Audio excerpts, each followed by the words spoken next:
Assalamualaikum warahmatullahi wabarakatuh. Bagaimana kabarnya hari ini anak-anak? Alhamdulillah, mudah-mudahan kalian di rumah tetap semangat untuk belajar dan semangat untuk menjaga kesehatan tentunya. Mudah-mudahan dengan doa kalian kita bersama berdoa, mudah-mudahan suasana pandemi ini, kondisi pandemi ini segera berakhir dan kita akan bertemu di forum di kelas. Oke, Ustaz akan melanjutkan materi IPS di tema 5 sub 1. Di pembelajaran 1 ada materi tentang posisi dan peran Indonesia di bidang ekonomi dalam lingkup ASEAN. Apa saja posisi dan peran Indonesia? Yang pertama, melakukan promosi-promosi dalam bidang pariwisata dan perdagangan. Yang kedua, menyediakan cadangan pangan. Ketiga, menyelenggarakan proyek industri. Yang keempat, membuat kawasan perdagangan bebas. Nanti ada singkatannya yakni AFTA, ASEAN Free Trade Area. Selanjutnya, posisi Indonesia dan peran Indonesia di bidang ekonomi di lingkup ASEAN. AFTA merupakan bentuk kerjasama negara-negara ASEAN di bidang ekonomi. Kerjasama tersebut berupa pengelolaan produk-produk lokal yang ada di negara-negara ASEAN. Bagi Indonesia, kerjasama tersebut dapat meningkatkan pendapatan negara dan mengurangi pengangguran.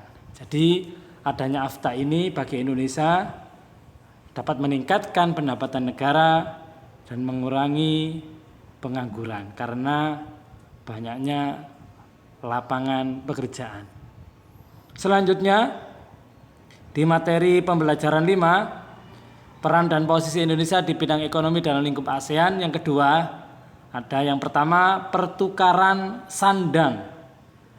Di kebutuhan manusia itu kan ada sandang, pangan dan papan. Yang pertama adalah pertukaran sandang. Sandang itu pakaian. Indonesia menjual batik-batik buatan perajin Indonesia ke negara-negara di lingkup ASEAN. Selanjutnya, Indonesia juga mengekspor kain wol dan kapas yang merupakan bahan baku pembuatan pakaian. Selanjutnya, Indonesia mengimpor mesin-mesin pembuatan pakaian berskala besar dari Singapura. Di mesin-mesinnya dari Singapura. Selanjutnya, Indonesia juga mengimpor benang sintetis dari Malaysia. Itu pertukaran sandang. Selanjutnya pertukaran pangan. Pangan itu makanan. Hasil pangan Indonesia seperti tepung tapioka, lada, dan kina diekspor ke Singapura. Meskipun sebagian juga ada di negara yang lain. Sementara itu kopi dan sayuran diekspor ke Malaysia. Indonesia mengimpor hasil pangan seperti beras, gula, buah-buahan, dan madu dari Thailand dan Filipina. Itu pertukaran pangan, yakni makanan. Selanjutnya pertukaran papan. Hasil hutan Indonesia seperti kayu banyak diekspor ke negara-negara ASEAN seperti kayu jati ke Malaysia, kayu lapis ke Thailand, dan kayu mahoni ke Singapura.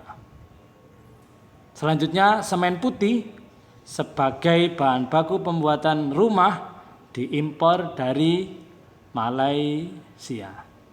Oke, itu tadi sedikit penjelasan Ustadz tentang peran dan posisi Indonesia di bidang ekonomi dalam lingkup ASEAN. Mudah-mudahan sedikit penjelasan Ustadz bisa kalian pahami, bisa jadi kalian mencari referensi di buku yang lain, di materi buku-buku yang lain yang berkaitan dengan materi tersebut. Oke. Ustaz akhiri, wallahul muwaffiq ila aqwamit thoriq. Assalamualaikum warahmatullahi wabarakatuh.